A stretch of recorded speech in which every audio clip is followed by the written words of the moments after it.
But we start in the Leagues Cup with a look at the bracket.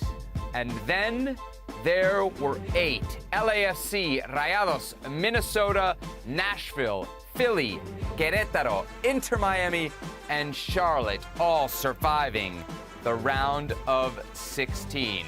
Let's bring you some of the best from the round of 16, which actually kicked off on Sunday with Lionel Messi's Inter Miami taking on FC Dallas. The Messi Show on the road. And Herc, 6 minutes in, Lionel Messi went to work. A quick strike. Have you seen anything like this before, hooking up with Jordi Alba?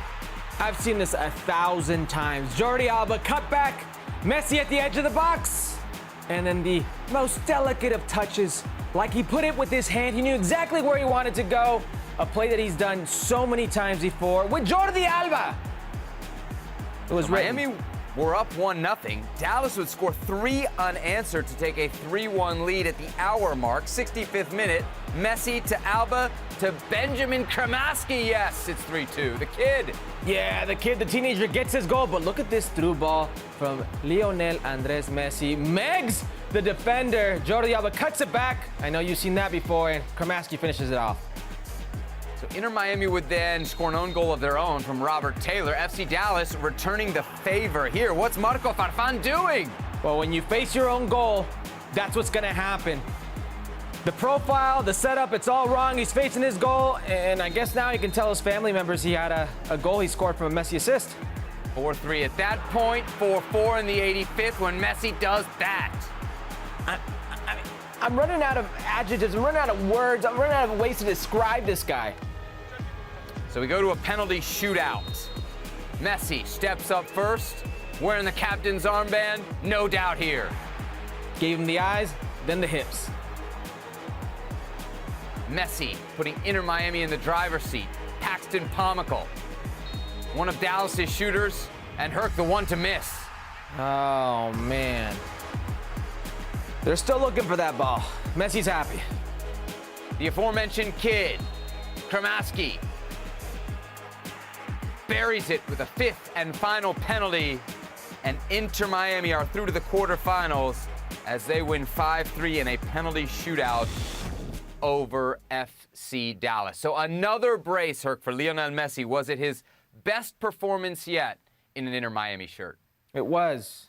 And it's getting scary because this guy was on vacation. He was on the beach somewhere in the Bahamas, in the Caribbean, hanging out, drinking Mai Tais with his wife and hanging out with his kids, not worrying about anything, maybe going to the gym once every other day, maybe trying to stay somewhat fit, but he wasn't by any means training. The fact that this guy can go from being on vacation to what is supposed to be a league and leagues already in their season and get continuously better. He gets better every single game and continue to do this. I know he's the best to ever do it. He's the GOAT. At this point, I don't even feel comfortable saying he's one of the best. He's the best to ever play the game. At this point, at 36 years of age, to see him do it, I don't care what anybody says in Major League Soccer about Liga MX. If anything, these two leagues are in season and high intensity, and Major League Soccer itself prides itself in its athleticism and how hard it is to play there, et cetera, et cetera. He's making them look like kids. He's making these opponents look like not even second-rate players, third and fourth-rate players. It's ridiculous, it's unbelievable, and it keeps getting better. Yeah. He scored, Herc, in the first 10 minutes of each of his 3 starts. And I'm thinking about the performances. We can put the Cruz Azul game aside, right? Because that was only a half hour. But if you think about the other games, Atlanta United, they rolled Atlanta United. Did they need Messi? Of course. Did they need Messi against Orlando City? Of course. But he didn't leave it late like he did here. They were down 3-1 in the 65th minute. They were down 4-2, Herc, in the 80th minute. With 10 minutes to go in regulation, they were all but knocked out of this competition. And I know that, Marco Farfan loses his mind there. But that's a very inviting ball for Messi. That's a ball that he puts in that's dangerous. And then the free kick. I mean, what more do you want from this guy? And the turnaround stats on Inter Miami right now are crazy. They're just crazy. In their 22 MLS regular season games, Herc, they scored 22 goals before he showed up. They got 11 goals in the 3 games he started. Forget MLS. Forget soccer. in sports, have you seen a turnaround like this? I don't think I've ever seen anything close to it. Now, Inter Miami was last place in the league. They were a team that hadn't won in like 12 games. They May 13th. May 13th, their last MLS win.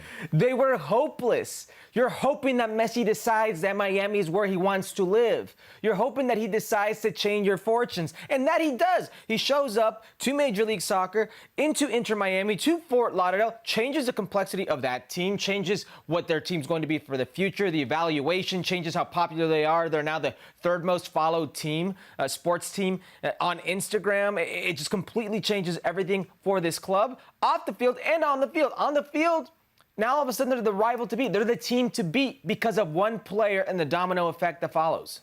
Yeah, you know, the other reason it was his best performance so far, I think, and we're going to see this throughout, is the Jordi Alba connection. That second goal for me, that's the favorite. I love the free kicks from Messi, but when he puts it through to Alba, who drops it for Kremaski, and there's clearly a movement there that involves another player beyond just the two of them, you see just how special this Inter Miami team can be. And that's the first start for Jordi Alba. It's also the first start for Diego Gomez, the new midfielder that they brought in. The Paraguayan midfielder, yes. Exactly. So, I mean, we're really just, again, this is just the tip of the iceberg of this team. hasn't really played. They're going to get better and better. They're going to look more different. It's going to be more to his liking, to his catering, around his strengths. You mentioned the free kicks. If I'm an opposing team, I stop putting in a wall. If I'm an opposing goalkeeper, don't give him a reference because he's going to get over the wall with so much velocity, so much force that there's too much ground for you to cover. Just don't do a wall anymore. Stand in the middle of the goal. Take your chances because when you give him that wall, that reference, he's going to do you in every single time. And I know you saw the online video from the back angle of him adjusting the ball millimeter by millimeter. I mean, it really, truly is. It's art when you watch this guy do what he does. Well, thank you very much for watching ESPN on YouTube. For more sports highlights and analysis, be sure to download the ESPN app. And for live streaming, premium content, and let's not forget as well, ESPN FC 7 days a week. Subscribe to ESPN+.